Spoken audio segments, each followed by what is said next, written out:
துறைமுகம் அதை அடிக்கிறாங்க. எதுக்கடா இவ்வளோ அடிக்கிறாங்க அப்படின்னு சொல்லி அங்கே வந்து பார்த்தா இப்போ தான் ஒன்றா தெரியுது. இடம் கொடுத்ததுக்காக மட்டும் அடிக்கலை, ஈரானுக்கு எதிராக ஏகப்பட்ட வேலை பார்த்துருக்காங்க யுஏஇ. சேதப்படுத்தினது யாரு? அங்கே யுஏஇயில் இருக்கக்கூடிய அமெரிக்க தளத்திலிருந்து போகிறது இல்லை, யுஏஇயில் இருக்கக்கூடிய யுஏஇயோட இராணுவம். அங்கேருந்து வாங்கின அந்த மிராஜை வச்சு இவன் யுஏஇ அடிச்சிட்டாங்க. அது இப்போ வெட்ட வெளிச்சமாக தெரிஞ்சிருச்சு.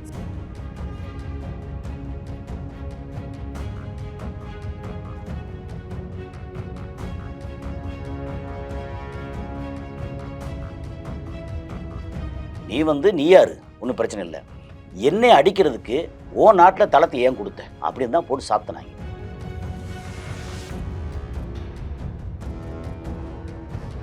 அப்போ நீ வந்து அடிக்கணும்னா அந்த தளத்தை அடித்தா ஓகே, எதுக்கு வந்து நீ இப்போ பாம் ஐலண்டில் அடிக்கிற, எதுக்கு வந்து இங்கே காலிது போர்ட்டில் அடிக்கிற, அபுதாபி போர்ட்டில் அடிக்கிற, எதுக்கு வந்து ஜபலி போர்ட்டில் அடிக்கிற?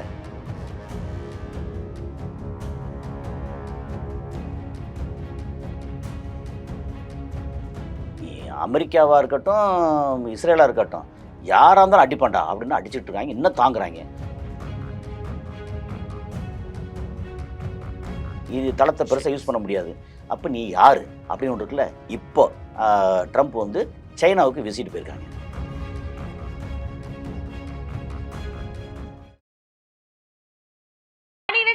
பொதுத் தேர்வில் மாநில அளவில் சிறப்பிடம் பிடித்த நாமக்கல் குறிஞ்சி மெட்ரிக் மேல்நிலைப் பள்ளி பொதுத் தேர்வில் 490 மதிப்பெண்களுக்கு மேல் பெறும் மாணவர்களுக்கு கல்வி கட்டணம் முழுவதும் இலவசம். நீட் ரிப்பீட்டர்ஸ் பேட்ச் மற்றும் ஒரு வருட சிறப்பு பயிற்சி வகுப்புகள்.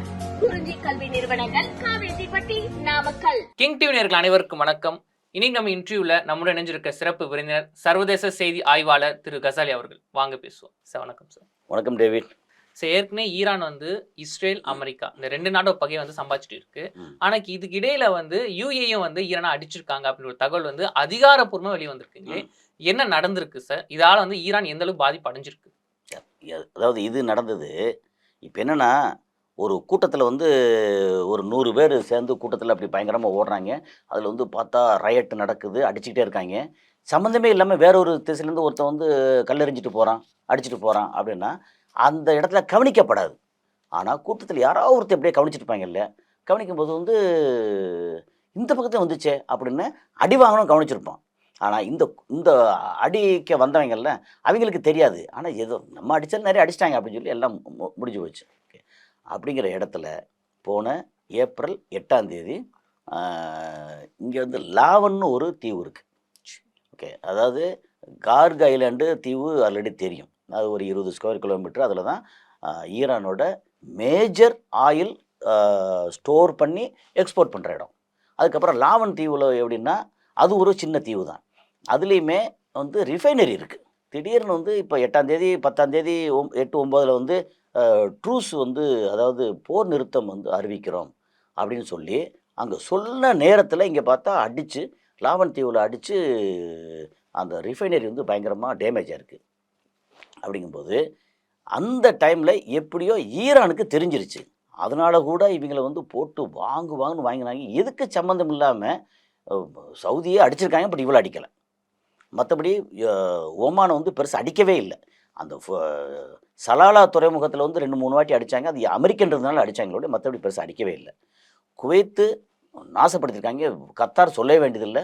அதில் அந்த அல் உதேத் ஏர்பேஸை வந்து நிறைய அடித்து குமிச்சிட்டாங்க. அப்புறம் அவங்களோட அந்த நேச்சுரல் கேஸு எடுக்கிறாங்கல்ல, அதில் வந்து 20% மேலே வந்து அடிச்சிட்டாங்க. அதை இனி சரி பண்ணுறதுக்கு சில வருடங்கள் ஆகும். அப்படிங்கிறது பஹ்ரைன் வந்து சொல்ல வேண்டியதில்லை, சின்ன தீவு. அதில் வந்து இந்த ஃப்ளீட் 5 வச்சாங்கல்ல, அதெல்லாம் அந்த அந்த கப்பற்படை, அமெரிக்காவோட கப்பற்படை, அதெல்லாம் அடித்து துவைச்சிட்டாங்க. அதெல்லாம் தாண்டி அதிகமாக துபாயவும் அபுதாபியும் அடிக்கிறாங்க.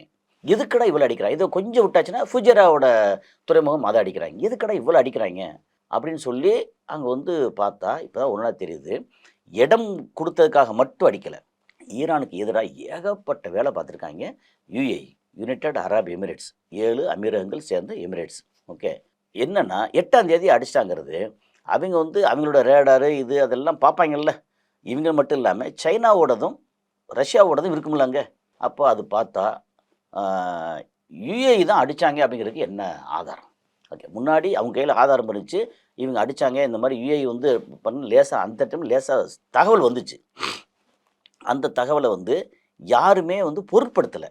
யுஏஇ அடித்தாங்க, யுஏஇ என்ன பாவம், அவன் வந்து ஒரு பச்சை புள்ள அப்பாவி, அவங்களே வந்து அமெரிக்காவுக்கு தளத்தை கொடுத்துட்டு அமெரிக்காவோட ஆளை வச்சுக்கிட்டு அப்படி கெஞ்சிட்டு உட்காந்துருக்காங்க, அவங்கள போடுன்னு இந்த போட்டு இவங்க தான் அடித்தாங்கன்னு சொன்னால் என்ன அர்த்தம்ப்பா, என்னப்பா பச்சை பிள்ளைய சொல்கிறியே, கொஞ்சமாக ஒரு இது வேணாமா அப்படின்னு எல்லாரும் சொல்லிட்டு இருந்தாங்க. ஆனால் இப்போது என்ன நடந்துச்சுன்னா, அமெரிக்கா பெரிய வேலையை பார்த்து விட்டு போயிட்டான். ஆமாம், அமெரிக்காவில் இருந்து வெளியே வரக்கூடிய வால் ஸ்ட்ரீட் ஜேர்னல் அப்படின்னு ஒரு பத்திரிகை. அந்த பத்திரிகை ரொம்ப ஃபேமஸ், WSJ.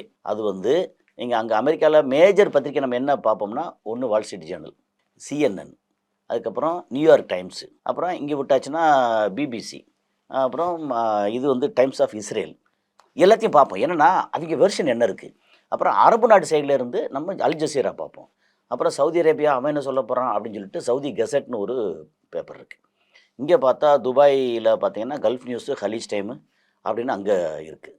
அப்புறம் ஈரானில் பார்த்தீங்கன்னா IRIBன்னு சொல்லி அங்கே வந்து மீடியா இருக்குது, ஒரு 2 மீடியா ஸ்ட்ராங் மீடியா இருக்குது, இஸ்ஃபஹான், IRIB அப்படின்னு. அங்கே எல்லாத்தையும் ரவுண்டு அடிப்போம். நினச்சா இவன் வெர்ஷன் ஒரு மாதிரி இருக்கும், அவர் ஒரு மாதிரி, எல்லாத்தையும் பார்த்து மொத்தமாக கூப்பிட்டு மொத்த கலக்கி ஒரு கூட்டாஞ்சோறு மாதிரி வச்சோம்னா, ஓ இதுதான் அங்கே நடந்திருக்கு அப்படின்னு இருக்கா. இப்போ வால் ஸ்ட்ரீட் ஜேர்னல் வந்து ஏன் இவ்வளோ தூரம் டீட்டெயில் சொல்கிறேன் அப்படின்னா, வால் ஸ்ட்ரீட் ஜேர்னல் இருக்கு இல்லையா, அது வந்து உலகத்தில் பெரும்பாலான ஆட்களால் ஃபாலோ பண்ணக்கூடிய ஒரு சேனல். அவன் வந்து ரொம்ப வெட்ட வெளிச்சமாக இங்கே லாவன் துறைமுகத்தை இங்கே ட்ரூஸ் வர்றதுக்கு ஜஸ்ட்டு முன்னாடி ஆயில் ரிஃபைனரியை அடித்து சேதப்படுத்திட்டாங்க. சேதப்படுத்தினது யார்?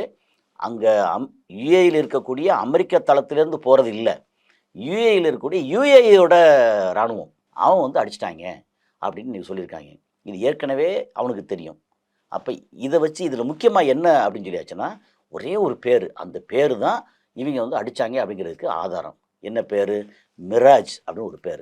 ஓகே, மிராஜுங்கிறது வந்து பெருசாக எந்த நாடுலேயும் வந்து அது ஃபைட்டர் ஜெட்டு, வேறு எந்த நாட்டிலையும் இல்லை. ஐ திங்க் அது வந்து ஃப்ரான்ஸு தான் அதோட மேனுஃபேக்சரர். அங்கேருந்து மேனுஃபேக்சர் பண்ணி ஃப்ரான்ஸே வந்து அதை க்ளோஸ் பண்ணிட்டாங்க. இப்போ வந்து நம்ம ஃப்ரான்ஸ்லேருந்து வேறெல்லாம் வாங்கினோமே, இந்தியாவில் வாங்கிச்சே, எல்லாம் மாறிட்டாங்க. ஓகே, ஆனால் ஃப்ரான்ஸில் வந்தது மிராஜ். இந்த அந்த ரீஜன்லேயே மொத்தத்துக்கு வந்து யுஏஇயில் மட்டும்தான் மிராஜ் இருக்குது, வேறு எங்கேயுமே இல்லை. அது ஒரு மிகப்பெரிய எவிடன்ஸாக மாறி இருக்கு. ஆமாம், மிராஜ் வச்சு அடிக்கும்போது மிராஜ் தான் போகுதுன்னு தெரியுமில்ல எங்களுக்கு. மிராஜ் போகுது, மிராஜ் எங்கேருந்து வருது? யுஏஇ. அதாவது யுஏஇயில் இருக்கக்கூடிய அமெரிக்க பேஸ் வந்து மிராஜ் யூஸ் பண்ணுறாங்க அப்படி இல்லை. அவன் யூஸ் பண்ணுறதெல்லாம் F-15, X-16, F-35, F-22 ராஃப்டர்லேருந்து அதெல்லாம் யூஸ் பண்ணுறாங்க.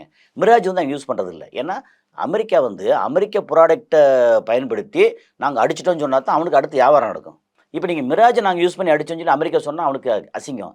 அப்போ அமெரிக்கா தளங்கள் எல்லாத்தையும் செலவு பண்ணி எல்லாம் முடித்து கடைசியில் வந்து ஃப்ரான்ஸுக்கு பிஸ்னஸ் பண்ணுறதுக்காக பண்ணுவாங்க.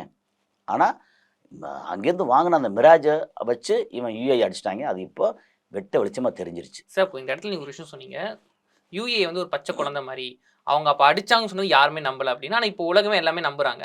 ஆனால் இப்போ யுஏஇ வந்து அந்த தாக்குதல் பண்ணதுக்கு என்ன காரணம் சார்? ஒருவேளை அமெரிக்கா இஸ்ரேலோட தூண்டுதலா, இல்லை ஒருவேளை வந்து நீங்கள் உங்களால் வந்து எங்கள் நாடுக்கு வந்து மிகப்பெரிய பாதிப்பு வந்து ஏற்பட்டிருக்கு, ஒரு பழிவாங்கப்படுற மாதிரி என்ன, எதுக்காக? அதாவது நான் பச்சை பிள்ளை தான், நீ அடிச்சுட்டே இருந்தால் கோவப்பட்டு அட்லீஸ்ட் திரும்பி பார்ப்போமா இல்லையா? நான் உங்கள் பக்கத்தில் அங்கே இருக்கேன், நான் வந்து ஒரு மாதிரி வளர்ச்சி திட்டங்களோ எங்களோட நான் வந்து அமெரிக்காவோட கைகோர்க்கிறேன், இஸ்ரேலோட கைகோர்க்கிறேன், உனக்கு என்ன?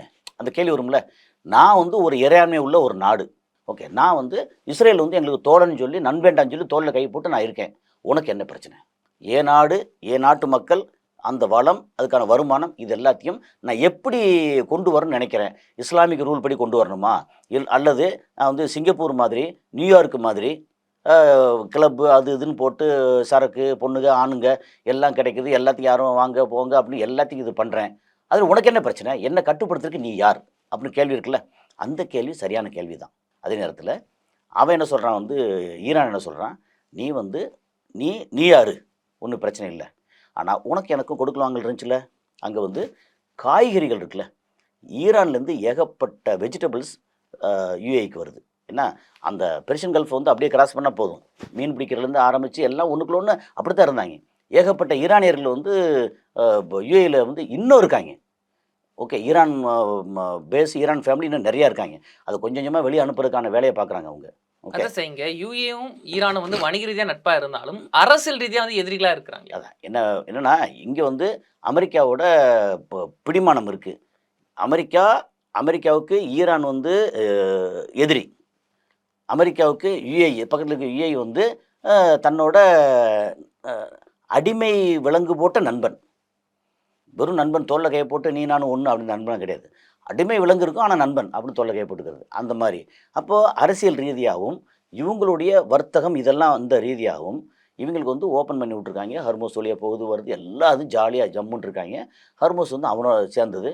40 வருஷமா வந்து கண்டுக்கவே இல்ல. யார் வேணாலும் போங்க வாங்கன்னாங்க. இப்ப பிரச்சனை வந்தோனே அத அடைச்சுட்டாங்க. அடைச்சோனே மொத்தம் எல்லாம் அடிபட்டு போச்சுன்னு வச்சுக்கங்களேன். இப்ப என்னன்னா, இப்போ இந்த இந்த இந்த முக்கியமான பிரச்சனைக்கான அந்த ட்ரிகர் பாயிண்ட் எங்கன்னு பார்த்தீங்கன்னா, ஈரான போட்டு தாக்குன்னு தாக்குனாங்க. 28ஆம் தேதி பிப்ரவரி 28 கிட்டத்தட்ட அன்னைக்கு மட்டுமே ஒரு 900, 930 குண்டுகள் வந்து பயன்படுத்திருக்காங்க. ராக்கெட்லேருந்து, குண்டுலேருந்து எல்லாமே பயன்படுத்தி 930 இடத்துல அங்க போட்டிருக்காங்க. போட்டு எல்லாத்தையும் அடிச்சு முடிச்சுட்டாங்க. பங்கர் பஸ்ட் வரைக்கும் அடிச்சு முடிச்சுட்டாங்க. ஓகே. அப்ப அதுக்கு எங்கேருந்து வந்துச்சு? அமெரிக்காலேருந்து கிளம்பி வந்துச்சு? இல்ல. பங்கர் பஸ்ட் வர்றதுக்கு வந்து அங்க யூகேல இருந்தும் இல்ல டியூகோ கார்சியால இருந்து அதெல்லாம் வந்து B2 பாம்பர்ஸ் அதெல்லாம் கொண்டு வந்து பங்கர் பஸ்ட் போட்டாங்க. மத்தபடி ஃபைட்டர் ஜெட் எல்லாம் வந்துச்சு இல்லையா? அது எல்லாமே சுத்தியே சவுதி அரேபியா, அ ம அல் உதேத் கத்தாரு, இதுல யுஏஇல இருந்து இப்படி சுத்தியே இருக்கிற அமெரிக்க நிலைகள்ல இருந்து வந்துச்சு. அப்போ ஈரான் என்ன சொன்னா, நீ வந்து நீ யாரு? உன் நாடு எனக்கு பிரச்சனை இல்ல. நமக்கு இடையில எல்லைகள்ல வந்து எங்க யாரு எவ்வளோ கேஸ் உறிஞ்சணும், இது உறிஞ்சணும்னு இருக்குல்ல. அதுல என்னைய வந்து கைய கட்டி போட்டு 47 வருஷமா ஆ இது பொருளாதார தடை விதிச்சுட்டு, நாங்க வந்து ஓரளவுக்கு மேல உறிஞ்ச முடியாது. ஏன்னா உறிஞ்சா எங்க வைக்கிறது? என்ன வருஷக்கணக்குல ஸ்டோர் பண்ண முடியாது. அதிகபட்சம் போனா ஒரு 10 நாளைக்கு ஸ்டோர் பண்ணலாம், 20 நாளைக்கு ஸ்டோர் பண்ணலாம். அதுக்குள்ள ஸ்டோரேஜ் பிரச்சனை. அப்போ நான் வந்து எடுக்கிறத வித்தே ஆகணும். என்னால எடுக்க முடியாது. ஆனா நீ வந்து எடுத்து வித்துக்கிட்டே இருப்ப. அப்போ கீழ அண்டர் கிரவுண்ட்ல வந்து இது வந்து என்ன அந்த குரூட் ஆயிலுக்கு வந்து எல்லை தெரியவா செய்யும்? ரொம்ப உறிஞ்சினா இந்த பக்கம் வந்துட்டு போகுது. அப்ப நீ உறிஞ்சிக்கிட்டே இருப்ப. அப்போ நீ வந்து இந்த கட்டுப்பாடு உனக்கு இல்ல. ஆனா நமக்கு வந்து ஒ ஓப்பெக்ன்னு ஒண்ணு இருக்கு. ஓப்பெக்ல ஈரானும் இருக்கு, ஈராக்கும் இருக்கு, யுஏஇயும் இருந்துச்சு. ஏன்னா இப்ப 1ஆம் தேதிலாம் போச்சு. அதுக்கு முன்னாடி 2019ல இவிங்க போனாங்க. கத்தார் வந்து ஓப்பெக்லேருந்து வெளிய போனாங்க. எல்லாம் ஓப்பெக் உள்ள இருக்கும். அப்ப நீ இவ்வளோ தான் ஒருத்தருக்கு ஒருத்தர் இவ்வளோ நிலப்பரப்பு, இவ்வளோ ஏரியா இவ்வளோ தான் உறிஞ்சணும்னு இருக்கு. நீ இஷ்டத்துக்கு எக்ஸ்ட்ரா எல்லாம் உறிஞ்சிக்கிட்டு இருந்த அப்படின்னா, உனக்கு எனக்கும் ஃப்ரிக்ஷன் வருது. அதே மாரி மேகத்த தடுத்து நீ வந்து அ உன் பக்கத்துல மழை பெய்ய வச்சுக்கிற. அ அபுதாபி, துபாய். என்ன க்ளவுட் சீடிங்ன்னு சொல்லி ஒண்ணு பேசுவேன். இதெல்லாம் பண்ணிட்டு இருக்கேல்ல. இப்போ என்னைய அடிக்கிறதுக்கு உன்னோட தளத்த குடுத்துருக்க. அப்ப நீ யாரு? நீ யாரு? ஒண்ணும் பிரச்சனை இல்ல. என்னைய அடிக்கிறதுக்கு உன் நாட்டுல தளத்த ஏன் குடுத்த? அப்படின்னு தான் போட்டு சாத்துனாங்க. சார் இப்போ இதெல்லாம் வந்து ஈரானுக்கு எந்த அளவுக்கு பாதிப்பு வந்திருக்குங்க சார்? இப்போ யுஏ அடிச்சுட்டாங்க. ஏன்னா அந்த தீவு வந்து ரொம்ப முக்கியமான ஒரு தீவா பார்க்கப்படுது. ஆமாங்க. என்னங்க ஒரு ரிஃபைனரி இருக்குங்க. ரிஃபைனரியில போட்டு அடிச்சு பயங்கரமா தீ எரிஞ்சு ரிஃபைனரி கொலாப்ஸ் ஆயிருச்சு. திரும்ப சரி பண்ணுவாய்ன்னு வைங்க. ஆனா சரி பண்றதுக்கான நேரம், அதுக்கு இடையில வந்து அவைங்க ரிஃபைன் பண்ணி உள்நாட்டோட தேவை, அப்புறம் வெளிநாட்டுக்கு அனுப்புறது எல்லாம் பண்ணணும்ல. நமக்கு கட்டி வைக்கிறது கஷ்டங்க. கட்டி முடிச்சுட்டு ஒரு குண்ட போட்டா அழிச்சிரலாம். அது ஈரானோட முதுகெலும்பு அப்படின்னு சொல்றாங்க அந்த இடத்த. அது முதுகெலும்புனா முக்கியமான இடம். அது அது இல்லைன்னா ஈரான் மொத்தத்துக்கு அழிஞ்சு போயிரும் அப்படி இல்ல. ஆனா ஈரானுக்கு பெரிய பாதிப்பு. அப்ப இவங்க என்ன பண்ணிட்டாங்க, நம்மள இங்க அடிக்கிறாங்கல்ல. இத்தனைக்கும் ஜபல்லி போர்ட்டு, ராஷித் போர்ட்டு பெருசா அடிச்ச மாரி தெரியல. ஜபல்லி போர்ட்டு, காலித் போர்ட்டு. அப்புறம் ஏர்போர்ட் பக்கத்துல. ஏன் ஏர்போர்ட் பக்கத்துல அடிச்சான்? இங்கேருந்து அந்த யுஏஇல இருக்கக்கூடிய அ நிலையிலிருந்து, அது அமெரிக்காவோட தளத்திலிருந்து ஃப்ளைட்டு போயி அந்த கார்க் ஐலேண்ட்ல ஒரு வாட்டி குண்ட போட்டாங்க. எங்கன்னா, அந்த ஸ்டோரேஜ்ல இல்லாம, அங்க இருக்கிற தளத்திலயும், ஆஃபீஸ்லயும் குண்ட போட்டாங்க. அங்கேருந்து வந்து திரும்ப துபாய் ஏர்போர்ட்ல வந்து அ ஃபியூயல நிரப்பிக்கிட்டு, அப்புறம் அந்த இடத்துக்கு போகுது. அப்ப நீ இதான் இப்படி தந்துக்கிட்டு இருப்பியா அப்புட்ன்னா, அந்த அந்த இடத்த மட்டும் குறி வச்சு அடிச்சாங்க. ஏர்போர்ட்ல பயணிகள் போற இடம், கான்கார்ஸ்ன்னு சொல்லி உள்ள பயணிகள் போற இடம், ரன்வே இது எதையும் அடிக்கல. அவனும் பார்த்து அடிச்சாங்க. ஓகே. ஆனா இதுவரைக்கும் யுஏஇக்கு எதிரா ஈரான் பயன்படுத்தியிருக்க ட்ரோன் அண்ட் மிசைல் இருக்குல்ல, 2800க்கும் அதிகம். அத்தனை இதையும் வந்து இவங்க ரிட்டாலியேட் பண்ணியிருக்காங்க. கீழ இருந்து பேட்ரியாட்டா இருக்கட்டும், அல்லது அயன் டோம் இருக்குல்ல, முதல் முறையாக வேறு எந்த நாடும் அயன் டோம் யூஸ் பண்ணலை. யுஏஇ தான் யூஸ் பண்ணியிருக்கு. இஸ்ரேல் வந்து அயன் டோமை கொடுத்து அதுக்கான பேட்டரியை வந்து கொடுத்து எல்லாத்தையும் ரிட்டாலியேட் பண்ணி அடிச்சிருக்காங்க. அடித்தா எல்லாத்துக்கும் பில்லு தான். ஒரு இதுவும் போக போக எல்லாத்துக்குமே பில்லு கட்டியாகணும். அப்போ ஏற்கனவே வருமானம் வேறு குறைஞ்சி போச்சு. அப்புறம் கடனாளி இவனுக்கு வந்து இஸ்ரேலுக்கு வேறு கடனாளியாக இருக்கும், அமெரிக்காவுக்கு கடனாளியாக இருக்கும் அப்படின்னு ஏகப்பட்ட பிரச்சனை ஓடிட்டு இருக்காங்க. அப்போ என்ன நீ எப்படி அடிக்க போச்சு? உன்னை அடித்தது அமெரிக்காவும் இஸ்ரேலும். என்ன எப்படி நீ அடிக்க போச்சு? அப்போ நீ வந்து அடிக்கணும்னா அந்த தளத்தை அடித்தா ஓகே. எதுக்கு வந்து நீ இப்போ பாம் ஐலாண்டில் அடிக்கிற? எதுக்கு வந்து இங்கே காலிது போர்ட்டில் அடிக்கிற? அபுதாபி போர்ட்டில் அடிக்கிற? எதுக்கு வந்து ஜபலி போர்ட்டில் அடிக்கிற? சார் இப்போ இந்த பிரச்சனைக்கு காரணமே முழுக்க முழுக்க அமெரிக்கா செஞ்ச ஒரு சின்ன தப்பு. ஆனா சின்ன தப்பு இல்லை, பெரிய தப்பு. ஆமாம், அதாவது ஈரானை வந்து தப்பா வந்து கணிச்சுது. ஆனா இப்ப ட்ரம்ப் அவர்களும் வந்து ஒரு வீடியோ வெளியிட்டிருக்காரு. என்னன்னு சொல்றாருன்னா, நாங்க இத்தனை நாளா வந்து சமாதானத்துக்காக எல்லாமே பேசணும். ஆனா ஈரான் வந்து விட்டு கொடுக்க மாட்டாங்க. அந்த அணு ஆயுதத்துல வந்து ரொம்ப உறுதியா இருக்கிறாங்க. அதான் நாங்க இதுக்கப்புறம் வந்து இந்த சமாதானம் பேசணுமான ஒரு டவுட்டா இருக்கு. நாங்க போற ஆரம்பிக்க போறோம் அப்படின்னு திரும்ப திரும்ப அந்த வார்த்தை சொல்லிட்டே இருக்காருங்க சார். அந்த ஆளுக்கு என்ன இது என்னது ஆயிடுச்சுன்னா, இது? பைத்தியம் பிடிச்சிருச்சு. சரி. ஓகே, ரொம்ப சிம்பிள். அந்த ஆளுக்கு வந்து மென்டல் மாதிரி ஆயிட்டார் ஆள். என்னென்னா, அங்கே உள்ள பார்லிமெண்ட்டில் ஒப்புதல் வாங்காமல் இவரோட அதிகாரத்தில் ஆப்ரேஷன் எபிக் ஃபியூரி அப்படின்னு ஆரம்பித்தாச்சு. அதுக்கு டைம் வந்து 60 நாள். 60 நாள் முடிஞ்சு போச்சு. மே 1 ஏப்ரல் 30 முடிஞ்சு போச்சு. அதுக்கப்புறம் ஆப்ரேஷன் எபிக் ஃபியூரியை தொடர முடியாது. அதை தொடரணும் அப்படின்னா நீங்கள் வந்து அங்கே பார்லிமெண்ட்டில் கூப்பிட்டு டெமோக்ராட்டிக் பார்ட்டி செனட்டில் வந்து அப்ரூவல் வாங்கணும். அது வாங்க முடியாது. இப்போ அப்ரூவல் கிடையாது. அப்படிங்கிற மாதிரி ஒரு சூழலில் இப்போ திரும்ப வந்து வேறு வந்து ஃப்ரீடம் அதுன்னு சொல்லி என்னவோ போட்டு ஆரம்பிக்கிறாங்க. அப்புறம் இடையில வந்து நாங்கள் இதெல்லாம் ஒமான், கல்ஃப் ஆஃப் ஒமான் இருக்குல்ல, அதில் வந்து ஒரு 10-20 கப்பலை நிறுத்திக்கிட்டு எல்லாம் பண்ணுறாங்க. அப்புறம் முடிஞ்ச அளவுக்கு நேர ஹர்மூஸ் பக்கத்தில் வர்றாங்க. அவன் அடிக்கிற மாதிரி வந்தோடனே திரும்ப வந்து சண்டைக்கு வர மாதிரி வரான். இது நடந்துக்கிட்டே இருக்குது. ஓகே, என்னென்னா என்ன பண்ணாலும் ஈரானை அடிக்க முடியலை.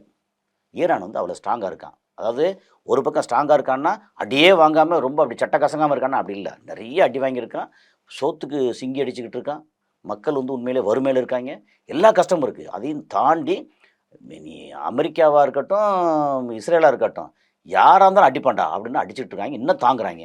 அப்புறம் அமெரிக்காவுக்கு முக்கியமான என்ன சொல்கிறாங்க, நீங்கள் இப்படியே நீங்கள் அடைச்சி போட்டு வந்தால் கூட பரவாயில்ல, இன்னும் 4லேருந்து 6 மாதம் ஈரான் வந்து தாங்குவான், ஆனால் உலகம் தாங்காது அப்படின்னு யார் சிஐயோட முக்கியமான ஒருத்தர் வந்து அங்கே வெளியிட்டாங்க. இந்த மாதிரி ஒரு சூழலில் ஏதாவது பண்ணி முடிச்சாகணும். அப்போது இடையில தான் பார்த்து பாகிஸ்தானை வந்து கூப்பிட்டு கொஞ்சம் சமாதானத்துக்கு எதாவது ரெடி பண்ணுப்பா அப்படின்னா, என்ன சமாதானம் நான் சொல்கிறோம் கேட்க மாட்றாங்க. நாங்கள் வந்து சமாதானத்துக்கு நிறைய ட்ரை பண்ணுறோம். டே நீ மண்டி போடுறான்னு சொல்கிறோம், மண்டி போட மாட்றான். நீ வந்து எனக்கு அடிமை சாசனத்தை கையெழுத்து போட்டு கொடுறான்னு சொல்கிறோம், ஈரான் வந்து கொடுக்க மாட்றான். நான் வந்து எவ்வளோ ட்ரை பண்ணுறேன். நான் என்னன்னா நெஞ்சில் மிதித்தேன், மற்றபடி வேறு என்ன பண்ணேன்? அவனை வந்து கழுத்தை வெட்டினேன், மற்றபடி நான் என்ன பண்ணேன்? ஒன்றுமே பண்ணலை. அந்த தலைவரை போட்டு அடித்தேன், கொன்னேன். அந்த ஒன்றும் பண்ணல. 168 ஸ்கூல் பொம்பளை பிள்ளைகளை பூரா வந்து டொமஹாக் ஏவினை வச்சு கொன்னேன் நான். வேறு என்ன பண்ணேன்? ஒன்றும் பண்ணல. அப்புறம் வாங்கட சமாதானத்துக்கு வேணால் வரமாட்டான் அப்படின்னு சொன்னால் அவன் வந்து ஒரு ஒரு ஒரு மடையனா அல்லது முட்டாளா அல்லது எப்பேற்பட்ட அதிபராக இருந்தாலும் இல்லை. யோசிச்சு பாருங்கள், இந்த நாட்டுக்கு வந்து இப்படிலாம் இந்த நாட்டில் வந்து நீ வந்து என்ரிச் பண்ணாத அப்படின்னு சொல்கிறதுக்கு உனக்கு உரிமை இருக்குதுன்னு சொல்கிறேல்ல. அப்போ என்னத்துக்கு நீ வந்து இஸ்ரேல் என்பிடியில் வரல, இது வரல, அவன் கையில் வந்து அணு ஆயுதம் இருக்குன்றான், அவன் முடியாதுன்றான். அவனை மட்டும் நீ வந்து சீராட்டுவ வச்சுக்கிட்டு இருப்ப. அங்கே நான் விட்டு போட்டு இவனை கேட்குறதுக்கு உனக்கு என்ன உரிமை இருக்குது? நீ யாரா? நீ முதல்ல அமெரிக்காவா? யாரா நீ? அமெரிக்கா வந்து இருந்துட்டு போ. நீ உன் கையில் படைபலம் இருக்குது, இது இருக்குது, நேட்டோ கையில் வச்சுருக்க, உலகம் பூரா கப்பலை நிறுத்தி வச்சுருக்க, உலகத்தில் வந்து கிட்டத்தட்ட 800 இடத்துல சிறுசும் பெருசுமாக தளங்கள் வச்சுருக்க. அப்படின்னா இங்கே இருக்கிற தளத்தை பூரா அடித்து குமிச்சிட்டாங்கல்ல. இனி இந்த தளத்தை என்ன செய்வேன்? கிட்டத்தட்ட $7 ட்ரில்லியன். 7 ட்ரில்லியன் அப்படின்னா என்ன வச்சுங்க, கிட்டத்தட்ட 700 லட்சம் கோடி. அந்த அளவுக்கு வந்து இங்கே நிறையா இது தளத்தை பெருசாக யூஸ் பண்ண முடியாது. அப்போ நீ யார் அப்படின்னு ஒன்று இருக்குல்ல. இப்போ ட்ரம்ப் வந்து சைனாவுக்கு விசிட் போயிருக்காங்க. ஓகே, போய் சைனாட்ட என்ன விசிட்டு? ஏற்கனவே சைனாவில் வந்து 100% டாரிஃப் போடுறேன், 150% போடுறேன், 500% டாரிஃப் போடுறேன், நீ போடு. அப்புறம் என்விடியா தரமாட்டேன். என்விடியாவுக்கு ரொம்ப முக்கியமான ஒரு சாஃப்ட்வேர் இருக்குது. என்விடியா தரமாட்டேன். தரேன் போ, நான் புதுசாக இப்போ செஞ்சுக்கிறேன். உனக்கு வந்து ரேர் எர்த் மினரல்ஸ் தரமாட்டேன். அந்த ரேர் எர்த் மினரல்ஸ் இல்லை அப்படின்னா உங்களுக்கு மொபைல் கிடையாது, லேப்டாப் கிடையாது, மிசைல் கிடையாது, ஃபைட்டர் ஜெட்டு கிடையாது, ஃப்ளைட்டு கிடையாது, கப்பல் கிடையாது. ரேர் எர்த் மினரல்ஸ் ரொம்ப ரொம்ப முக்கியம் அங்கே. அப்போ ஒரு விஷயம் புரிஞ்சுக்கலாம், இந்த ஒரு போர் கூடிய விரைவில் முடிவுக்கு வராது அப்படின்றது. வரவே வராது. என்னன்னா இது வந்து ஈரான் அடங்கலை. எப்போ போர் எப்போ முடிவுக்கு வரும்? ஒன்று 2 பேரும் அடித்தாச்சு, அடித்து முடித்து ஆகா முடியலை அப்படின்னா சமாதானம் போகணும். இப்போது ஈரானும் பயங்கரம் அடி வாங்கியிருக்காங்க, அமெரிக்காவும் பொருளாதார ரீதியாக பயங்கர அடி வாங்கியிருக்காங்க. சரி இதோட சேர்த்து முடிச்சுட்டு ஓகே நீ நான் அப்படி பிரிஞ்சுக்குவோம் அப்படின்னு போய் சமாதானம் ஆகிட்டாங்கன்னா, நாளைக்கு ஒருவேளை எனக்கு வந்து லாவன் தீவில் நீ வந்து யுஏஇ அடித்தாங்க, அந்த யுஏஇ வந்து பதிலுக்கு அவனோட 2 ரிஃபைனரியை போட்டு அடித்து தாக்குறேன், நீ வந்து பாரு அப்படின்னு ஈரான் அடித்தா அமெரிக்கா வருமா வராதா? அந்த ஒரு கேள்வி இருக்குல்ல. அப்போ கேட்டால் நீ ஏன்டா வர்ற, எனக்கும் யுஏஇக்கும் உள்ள பிரச்சனை நாங்கள் தீர்த்துக்க வர்றோம், நீ ஏன் வர்ற அப்படின்னு ஈரான் கேட்டால் அமெரிக்காவோட பதில் என்ன? இல்லை நாங்கள் வந்து இவங்களோட அக்ரிமெண்ட் போட்டிருக்கோம், அக்ரிமெண்ட்டை காமி. ஓகே எனக்கு வந்து இந்த லாவன் தீவில் அடித்தான்ல, நான் பதிலுக்கு வந்து அபுதாபியில் இருக்கக்கூடிய 2-3 ரிஃபைனரி அதை வந்து நான் அடிக்க போகிறேன் அப்படின்னு சொன்னால், இப்போ என்னென்னா இப்போ நம்ம பேசுகிறதுக்கு முன்னாடி வந்து அங்கே யுஏஇயில் இருக்கக்கூடிய நண்பர் ஒருத்தர்கிட்ட எல்லாம் பேசிகிட்டு இருந்தோம். இடையில எல்லாம் குறைஞ்சி நல்ல மக்கள்லாம் நடமாட்டம் நல்லா இருக்குது அப்படின்னாங்க. நேற்று முந்தா நாள் வரைக்கும் வந்து ரோட்டில் கொஞ்சம் கூட்டம் இருக்குது, பரவாயில்ல. இப்போ வந்து திரும்ப போன வந்து ஒரு அலர்ட் வந்துச்சு, இந்த மாதிரி மிசைல் வருது வரணும் அலர்ட் வந்துச்சு. இதெல்லாம் தாண்டி இன்றைக்கி ஓகே மே மாதம் நமக்கு வந்து இன்றைக்கி 13ஆம் தேதியா, இப்போ 13 புதன்கிழமை. துபாயில் ரோட்டில் பெரிய கூட்டம் இல்லை. ஏற்கனவே டூரிஸ்ட் இருக்காங்கல்ல, அங்கேருந்து விமானங்கள் என்ன வரும்னா துபாயில் வந்து மற்ற நாட்டோட விமானம் நிறைய வந்து குமியும். ஒரு பக்கம் பார்த்தா எமிரேட்ஸ் விமானம் இருக்கு இல்லையா, அது துபாயோட ஓன் இது. அதில் வந்து பயங்கர ரிச்சாக இருக்கும். அவங்களுடைய சர்வீஸ் மாதிரி உலகத்தில் வேறு எந்த விமான சர்வீஸ் இருக்காது. உள்ளே நம்மளை போனால் நம்மளை வந்து ஒன்றே சொல்ல ஒரு புது மாப்பிள்ளையை கவனிக்கிற மாதிரி அப்படி கவனிப்பாங்க. ஒரு அரசன் மாதிரி நம்மளை ஒவ்வொருத்தரையும் கவனிப்பாங்க. அந்த மாதிரி வந்து ஒரு அருமையான சர்வீஸ் உள்ள ஒரு விமானம். அது மட்டும் கொஞ்சம் போய்கிட்டு இருக்கு. அப்புறம் அங்கே வந்து வேலை இல்லாமல் எல்லாம் டிக்கெட் வாங்கி ஊருக்கு போகிறாங்கல்ல, அதில் ஒரு வேளை வந்து 2 வருஷம் விசா முடிஞ்சிருச்சு, எக்ஸ்டெண்ட் பண்ணலை அப்படின்னாலும் உங்களுக்கு ஃபைன் கிடையாது, நீங்கள் ஊருக்கு கிளம்பிப்போங்க, டிக்கெட் எதுவும் கிளம்பிப்போங்க. டூரிஸ்ட்டாக போயிருக்கோம், 1 மாதம் விசாவில் போயிருக்கோம், ஆனால் 40 நாளாச்சு 50 நாளாச்சுன்னா முன்னாடி வந்து ஒரு நாளைக்கு இவ்வளோன்னு சொல்லி போட்டு ஃபைன் வந்து போட்டு தாட்டுவாங்க. அந்த ஃபைன் கிடையாது, நீ இருந்துக்கோ வா. அதுக்கப்புறம் கம்பெனி இருக்கு இல்லையா, எவ்ரி இயர் வந்து ட்ரேட் லைசன்ஸ் ரினுவல் இருக்கும். நம்ம ஊரில் அப்படி இல்லை. அங்கே வந்து ட்ரேட் லைசன்ஸ் ரினுவல்னு சொல்லி அங்கே பார்த்தா லைசன்ஸ் ஃபீ இவ்வளவு, அப்புறம் எத்தனை விசா இருக்கா, இவ்வளோ பேர் இங்கே தங்குறாங்கல்ல, அதில் ஒவ்வொருத்தருக்கு தங்குறதுக்கான வருஷத்துக்கு இவ்வளவு அப்படின்னு போட்டு எவ்ரி இயர் வந்து கிட்டத்தட்ட ஒரு 10 பேர் 20 பேர் இருக்கக்கூடிய விசா வச்சு இருக்கக்கூடிய கம்பெனியானா ஒரு 30-40,000 திராம் 50,000 திராம் சொல்லி எவ்ரி இயர் வந்து அங்கே முனிசிபாலிட்டிக்கு தண்டாளணும். இப்போ என்ன போச்சுன்னா 25% 30% கொடுத்தா போதும், ஓகே அது குறைச்சிக்கிட்டாங்க. அதுக்கப்புறம் விசா எக்ஸ்பென்சஸ். இப்போ புதுசாக நம்ம வந்து அங்கே விசா எடுக்கணும் அப்படின்னா முன்னாடி வந்து கிட்டத்தட்ட 7,000 திரம்ஸ் அப்படின்னா ஒரு 2 லட்ச ரூபா செலவுன்னு வச்சுக்கோங்க, 1.25 லட்ச ரூபா 2 லட்ச ரூபா செலவு. இப்போ அதில் வந்து 25% 30% 2,500 திரம்ஸ். எல்லாத்துக்கான இந்த போர் எல்லாத்தையும் காரணம் இது. ஏன்னா மக்கள் யாரும் வரமாட்டுறாங்க. என்னென்னா அங்கே துபாயிலேருந்து வெளியேற மக்கள் இருக்காங்கல்ல, அவங்கள விட முன்னாடி எப்படின்னா உள்ளே வர்ற மக்கள் எக்கச்சக்கம். அதுக்கு என்ன கணக்கு, ஒரு மாதத்துக்கு வந்து போகிறவங்க 20 லட்சம் பேர், இன்னைக்கு ஆயிரங்களில் தான் இருக்காங்க. ஓகேங்க சார். ஈரான் யுஏ போரை பற்றியும் இந்த போர் வந்து எப்போ முடிவுக்கு வருமா வராதா அப்படின்னு நிறைய விஷயங்கள் இந்த பகிர்ந்துக்கிட்டீங்க. நன்றி. தொடர்ந்து பேசுவோம். 12ஆம் வகுப்பு பொதுத் தேர்வில் மாநில அளவில் சிறப்பிடம் பிடித்த நாமக்கல் குறிஞ்சி மெட்ரிக் மேல்நிலைப் பள்ளி பத்தாம் வகுப்பு பொதுத் தேர்வில் 490 மதிப்பெண்களுக்கு மேல் பெறும் மாணவர்களுக்கு கல்வி கட்டணம் முழுவதும் இலவசம். நீட் ரிப்பீட்டர்ஸ் பேட்ச் மற்றும் 1 வருட சிறப்பு பயிற்சி வகுப்புகள். குறிஞ்சி கல்வி நிறுவனங்கள், காவேரிப்பட்டி, நாமக்கல்.